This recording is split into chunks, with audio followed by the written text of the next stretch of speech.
விஜய் அவர்கள் அவருடைய கட்சிக்கு புதிய முகங்கள்லாம் புதுசா வந்து சேர்றாங்க. செங்கோட்டையன் கூட சேர்ந்திருந்தாரு. இப்போ வந்துட்டு முதலமைச்சர், துணை முதலமைச்சர் இவங்களை வீழ்த்துவதற்கான உத்தியில வந்து தாவேகா ஈடுபட்டு வருவதாகவும், விஜய் அவர்கள் அவங்களுக்கு எதிரான வேட்பாளரை தேர்வு பண்ணிட்டு வருவதாகவும் தகவல் என்பது தற்போது மீடியாக்கள்ல வெளியாவத பார்க்க முடியுது. குறிப்பாக கொளத்தூர் தொகுதி முதலமைச்சருக்கு எதிராக விஜய் அவர்கள் 3 வேட்பாளர்களை தேர்வு பண்ணியிருக்கிறாராம். புசி ஆனந்த், அதேபோல ஓஜிஎம் பாலாஜி, அதேபோல ஈசிஆர் சரவணன். இந்த 3ல் ஒருவரை வந்து முதலமைச்சருக்கு எதிராக நிறுத்தப் போகிறோம் அப்படின்னு சொல்லிட்டு திட்டங்கள், வியூகங்கள்லாம் வகுத்துட்டு இருக்கிறாரு. விஜயுடைய வேகத்தை எப்படி பார்ப்பது? அவர் நினைப்பதைப் போல விஜய் முதலமைச்சர் இருக்கிறாரா?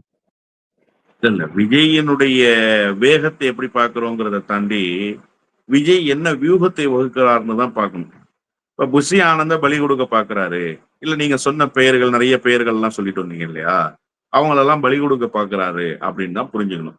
ஏன்னா முதலமைச்சர் தொகுதி என்பது முதலமைச்சருக்கானது. நீங்க எடப்பாடி பழனிசாமியை எதிர்த்து கேண்டிடேட் நிறுத்த முடியாதுங்கிற நான். அப்படி நிறுத்தினாலும் அவர் படுதோல்வியை தழுவார். ஏன்னா எல்லாருக்கும் தெரியும் எடப்பாடி பழனிசாமி வெற்றி பெறக்கூடிய வேட்பாளர் தான்.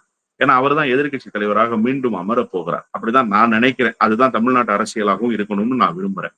அப்போ எடப்பாடி பழனிசாமியையே வீழ்த்துவதற்கான வியூகம் உங்கள்கிட்ட இருக்காது அப்படின்றப்போ முதலமைச்சரையும் துணை முதலமைச்சரையும் வீழ்த்துவதற்கான வியூகம் உங்கள்கிட்ட இருக்குமா? நிச்சயமா 100 விழுக்காடு இருக்காது. அப்ப நீங்க நிறுத்துகிற வேட்பாளர் எப்படிப்பட்ட வேட்பாளர்களாக இருக்காங்க அப்படின்னு பார்த்தா அவருக்கு என்ன வெயிட்டேஜ் இருக்குன்னு பார்க்கணும். ஒரு முறை ஜெயலலிதா ஆதி ராஜாராம கொண்டு வந்து நிறுத்தினாங்க, அண்ணன் மு க ஸ்டாலின் எதிர்த்து.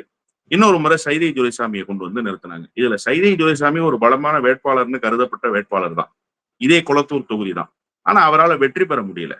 பின்னால மேயர்லாம் கூட ஆனாரு. ஆனா முதலமைச்சராக இருக்கிற அன்றைக்கு திமுகவினுடைய முகமாக அறியப்பட்ட கலைஞருக்கு அடுத்த நிலையில் இருந்து அண்ணன் மு க ஸ்டாலினை வீழ்த்த முடியல. அதிமுக போன்ற பலமான எதிர்கட்சியே அதை செய்ய முடியலன்றப்போ என்ன ஓட் பேங்க் இருக்குன்னே தெரியாத விஜயால அதை செய்ய முடியுமான்னு கேட்டா 100 விழுக்காடு செய்ய முடியாது. ஏன்னா திமுக ஒரு அந்த போர்ஸ் 75 ஆண்டு கால பாரம்பரியம் கொண்டிருக்கிற போர்ஸா இருக்கு. அந்த போர்ஸை எதிர்த்து நிக்கிறதுக்கு குறைந்தபட்சம் வியூகங்களை வகுக்கிற ஆற்றலாவது உங்ககிட்ட இருக்கணும். அந்த ஆற்றல் உங்ககிட்ட இல்லைன்றது எல்லாருக்குமே நல்லாவே தெரியும். உங்களால ஒரு கூட்டத்தையே ஒழுங்குபடுத்தி நடத்த முடியல. அப்ப முதலமைச்சரை எதிர்த்து நீங்க எப்படி நின்று அந்த வியூகங்களை வகுக்க போறீங்க அப்படின்னா எனக்கு தெரிய இவங்க டெபாசிட்டே வாங்க மாட்டாங்க. முதலமைச்சரை துணை முதலமைச்சரை எதிர்த்து அதிமுகவே டெபாசிட் வாங்காதுன்னு தான் நான் நினைக்கிறேன். இவங்க 2 பேரும் எதிர்த்து போட்டியிடுறப்ப அப்ப தாவேக்கா டெபாசிட் வாங்குமான்னா 100 விழுக்காடு டெபாசிட்டே வாங்காது. நோட்டாவுக்கு கீழே போனாலும் ஆச்சரியப்படுறதுக்கு இல்லை இவங்க. அப்போ விஜய் என்ன பண்றாருன்னா தேர்தலுக்கு தயார்படுத்தல பலி கொடுக்க தயாராக்குறாரு. புஷி ஆனந்தா சரி ஓகே, முதலமைச்சரை எதிர்த்து நிறுத்தி அவரை பலியிட்டுருவோம். துணை முதலமைச்சரா நீங்க பேரெல்லாம் சொன்னீங்கல்ல, யாரோ பாலாஜி போட்டியிடுறாரு, அவரு போட்டியிடுறாரு, சரவணன் போட்டியிடுறாருலாம், இவங்களெல்லாம் நிறுத்தி இவங்களை பலி கொடுப்போம் அப்படின்றதுதான் அவருடைய எண்ணமாக இருக்குமே தவிர இது வெற்றிக்கான வியூகம் இல்லை. இது ஒரு பெரிய சலசலப்பையோ அல்லது அரசியல் ரீதியாக ஒரு பெரிய பேசுபொருளாகவோ அமையுமான்னா நிச்சயமா அமையாது சார். ஏன்னா விஜயை தவிர யார் போட்டியிட்டாலும் அந்த தொகுதி ஸ்டார் கேட்டகரிக்கு வரவே வராது. இப்ப திமுகவுல ஒரு 50 தொகுதி எனக்கு தெரிய ஸ்டார் கேட்டகரி உள்ள தொகுதி. இன்றைக்கு இருக்கக்கூடிய அமைச்சர்கள் நாளைக்கு அமைச்சராக வந்துருவார்கள்னு பார்க்கப்படுபவர்கள் 7 முறை சட்டமன்ற உறுப்பினர், 8 முறை சட்டமன்ற உறுப்பினர், 5 முறை சட்டமன்ற உறுப்பினர்கள் இருப்பவங்க. இப்படி ஸ்டார் கேட்டகரி உள்ளவங்க குறைந்தபட்சம் 50 பேர் இருப்பாங்க. அதிமுக அமைச்சர் ஆவார்கள்னு சொல்லப்படுகிற ஒரு 30-35 பேருடைய பட்டியல் இருக்கு. அதிமுகவினுடைய முன்னணி தலகர்த்தர்கள்னு கொஞ்சம் பட்டியல் இருக்கு. அப்படி பார்த்தா ஒரு 35ல இருந்து 40 பேர் அங்க ஸ்டார் வேட்பாளர்கள். இங்க யாருங்க ஸ்டார் வேட்பாளர்னா விஜய்க்கு மட்டும்தான் இந்த திரைத்துறையினுடைய ஸ்டார் கேட்டகரி. அவர் மட்டும்தான் ஸ்டார் வேட்பாளர் இருப்பார். நிச்சயமா அவர் அண்ணன் எடப்பாடி பழனிசாமியும் தமிழ்நாடு முதலமைச்சரையும் எதிர்த்து போட்டியிட மாட்டார். ஏன்னா அவருக்கு தெரியும் இவர்களை எதிர்த்து போட்டியிட்டால் நாம தோல்வியை சொல்லணும். இவரை விட உச்ச நட்சத்திரமாக இருந்தவர் சார் கமலஹாசன். வானதி சீனிவாசன் என்கிற பாஜக வேட்பாளர்கிட்ட போய் தோத்துட்டு வந்தாரு. நீங்க அதை நல்லா புரிஞ்சுக்கணும். கோயம்புத்தூர்ல அவருக்கு ஒரு மிகப்பெரிய வாக்கு வங்கி இருப்பதாக சொல்லப்பட்டது. அவர் கோவை தொகுதியில மக்கள் நீதி மையத்தினுடைய கேண்டிடேட்ஸ் லட்சக்கணக்கான வாக்குகளை வாங்கினாங்க. இன்னைக்கு இருக்கிற அண்ணன் மகேந்திரன் அங்கதான் இருந்தார். லட்சக்கணக்கான வாக்குகளை வாங்கினாங்க. அப்படிப்பட்ட இடங்களிலேயே வானதி சீனிவாசன் போன்ற பாஜக வேட்பாளர்கிட்ட கமலஹாசனே தோத்து போனார்னா விஜயினுடைய நிலைமை என்ன, விஜயை நம்பி போட்டியிடுபவர்களுடைய நிலைமை என்னன்றத தேர்தல் முடிவுகள் உணர்த்தும். இது எந்தவித தாக்கத்தையும் அரசியல் களத்தில் ஏற்படுத்தாது. இவர்கள் என்னதான் வியூகம் வகுத்தாலும் இவர்கள் ஜோக்கர்கள் தான் என்பதுதான் தமிழ்நாட்டு அரசியல் களம் அறிந்து வைத்திருக்கிற செய்தி. இப்ப ஏற்கனவே முப்பெரும் விழாவை திமுக நடத்துனாங்க கரூர்ல. அதுல செந்தில் பாலாஜி அவர்கள் என்ன சொன்னாங்க அப்டின்னா, எதிரிகளே இல்ல 200 தொகுதிகளே நாங்கலாம் வெற்றி பெறுவோம் அப்படின்னு சொல்லியிருந்தாங்க. உடனே விஜய் அவர்கள் வடசென்னையில் நடத்தக்கூடிய மீட்டிங்க கரூர்ல நடத்துனத நம்ம பார்த்தோம். அங்கே செந்தில் பாலாஜிய எதிர்த்து பேசுனதை பார்த்தோம். இப்போ செந்தில் பாலாஜி அவர்கள் இன்னொரு ஸ்டேட்மெண்ட்ட குடுக்குறாரு. அதாவது விஜய் அவர்கள் தன்னை முதலமைச்சர் வேட்பாளர், என்னைய தான் மக்கள் விரும்பும் முதலமைச்சர் வேட்பாளர் நான் தான் அப்படின்னு சொல்லி தன்னுடைய தொண்டர்கள் மூலமாக பிரச்சாரம் பண்ணிட்டு இருக்கும்போது, முதலமைச்சர் யார் என்பதை ஏற்கனவே மக்கள் முடிவு பண்ணிட்டாங்க. அது முத்துவேல் கருணாநிதி ஸ்டாலின் அவர்கள் தான் அப்படின்னு சொல்லி ஒரு ஸ்டேட்மெண்ட்டை செந்தில் பாலாஜி அவர்கள் குடுத்திருக்கிறாரு. செந்தில் பாலாஜி அவர்களுடைய ஸ்டேட்மெண்ட்டை எப்படி பார்ப்பது? விஜயை சீண்ட வேண்டும் என்பதற்காக சொல்றாரு இல்ல எதார்த்தத்தை சொல்றாரு அப்படின்னு சொல்லி பார்ப்பதா? இல்ல யதார்த்தம் இதாங்க. களத்துல இன்னைக்கு தமிழ்நாட்டுல எஸ்ஐஆர் இம்ப்ளிமெண்ட் ஆன பிறகு எஸ்ஐஆருக்கு பின்னால் ஓடுபவர்கள் யார்? நீங்க அததான் கவனத்துல பார்க்கணும். எடப்பாடி பழனிசாமி ஓடுறாரா? அதிமுகவினுடைய தொண்டர்கள் பின்னால் நிக்கிறாங்களா? இல்ல. களத்துல தோல்வியை தழுவி இருக்காங்க எஸ்ஐஆர் விவகாரத்தை. நீங்க உங்களுக்கு ஓட்டு போடுகிற வாக்காளர்கள் வாக்களிக்கிற உரிமையை உறுதி செய்தாதானே சார் தேர்தல்ல வெற்றியா தோல்வியாங்கிற இடத்துக்கு நீங்க போவீங்க. பிகினிங் ஸ்டேஜ்லயே ஃபெயிலியர் ஆயிருக்கு அதிமுக. சரிங்க.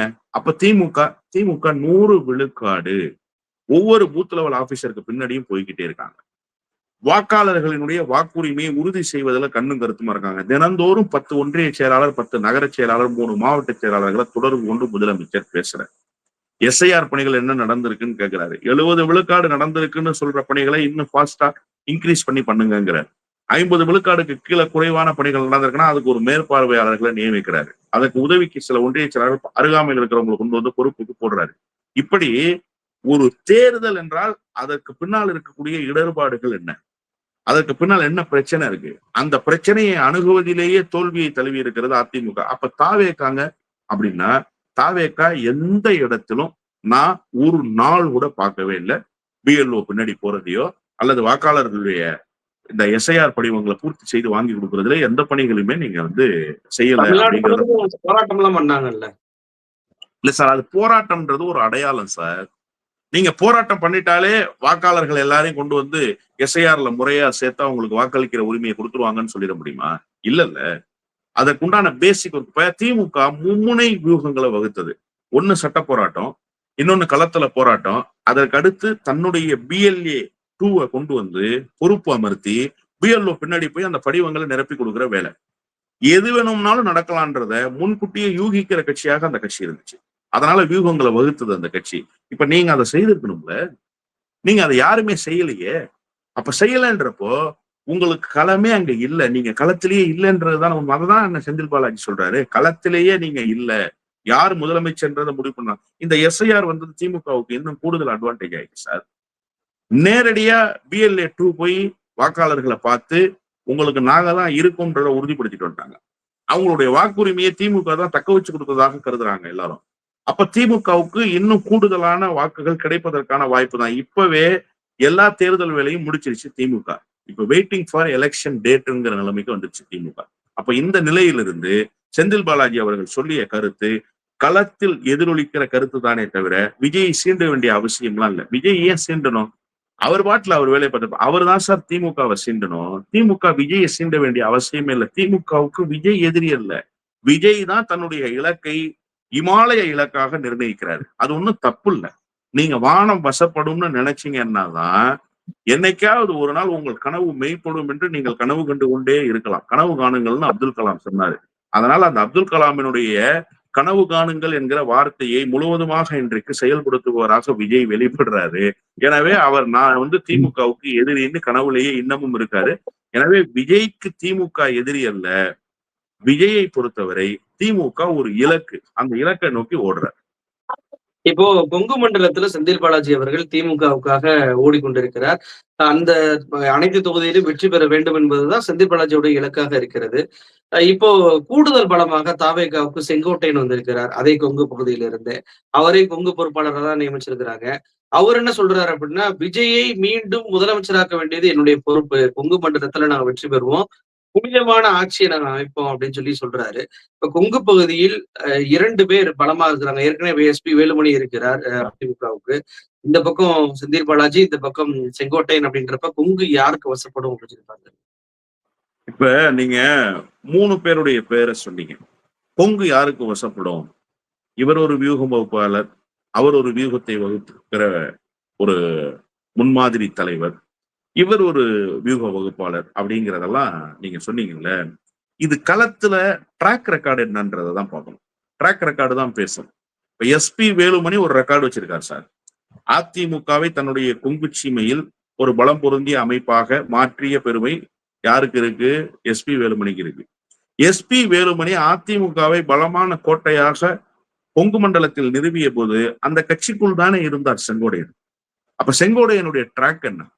செங்கோடையன் கோபிச்செட்டிப்பாளையத்தை தக்க வச்சுக்கிட்டார், அவ்வளவுதானே தவிர அதை தாண்டி கொங்கு சீமையில் பெரிய இன்ஃபுளுயன்ஸ் எல்லாம் அவர் இது வரைக்கும் காட்டவும் இல்லை, அவருக்கு இல்லவும் இல்லை. இருந்திருந்தா எடப்பாடி பழனிசாமி ஒரு நிமிடத்தில் அவரை தூக்கி போட வேண்டிய அவசியம் வந்திருக்காது, அவருக்கு ஒரு அச்ச உணர்வு வந்தது. ஆனா எஸ்பி வேலுமணியினுடைய வியூகத்தை முனைமலுங்க செய்து உள்ளாட்சியில மகத்தான வெற்றி, அதன் பிறகு நடந்த நாடாளுமன்ற தேர்தலில் மகத்தான வெற்றி யார் செய்து காட்டினது? அண்ணன் செந்தில் பாலாஜி செஞ்சு காமிச்சார். சிறையில் இருந்து கொண்டே சில விஷயங்களை செய்து காட்டினார் நாடாளுமன்ற தேர்தலில். செய்தாரா? நாம அதை பார்த்தோமா?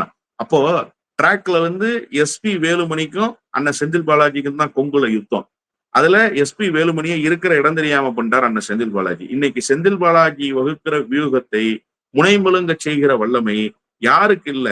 அதிமுக என்கிற பேரியக்கத்தினுடைய பின்புலமாக நின்று கொண்டிருக்கிற எஸ்பி வேலுமணிக்கே இல்லைன்றப்ப செங்கோடையனுக்கு இண்டிவிஜுவல் செல்வாக்கும் இல்ல, செங்கோடையன் சார்ந்திருக்கிற கட்சி ஒன்றும் பேரியக்கமும் இல்லை. அதனால செங்கோடையனுடைய வார்த்தை என்பது விஜயை மகிழ்விக்கிற வார்த்தையாகத்தான் எடுத்துக்கொள்ள வேண்டுமே தவிர அது ஏதோ ஒரு பெரிய சக்சஸ் ரேஷியோவை தரும், உண்மையிலேயே கொங்குல ஒரு பெரிய மாற்றத்தை செங்கோடையனுடைய வருகை தரும்னு சொன்னா சில ஆயிரங்களை தரும்.